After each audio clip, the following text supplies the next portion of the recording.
Jugaad is a Hindu word which means innovation.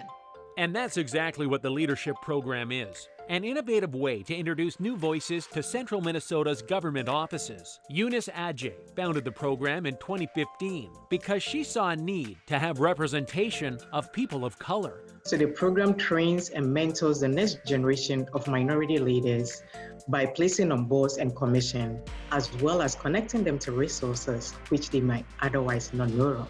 Participants spend 7 months developing leadership and organization skills. They learn how to leverage community assets and resources and strengthen strategic thinking and planning.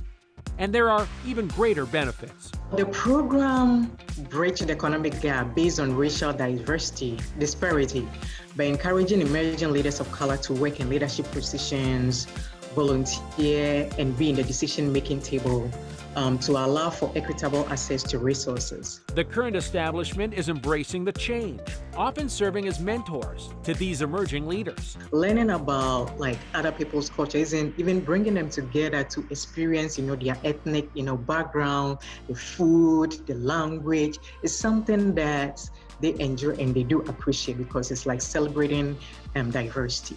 And with 50 graduates of the program, you can see a shift on the grassroots level. They have a global perspective, so this all helps. And I would say, now the world needs, more diversity, and bringing people together is a good thing. We all do better when we all do better. Right now, the program serves the St. Cloud area, but the pandemic has created an opportunity. Since everything is virtual right now, people from other cities like Minneapolis and Brooklyn Park are signing up, giving access to a lot more people. Yeah, I like it. I love what they do. All right.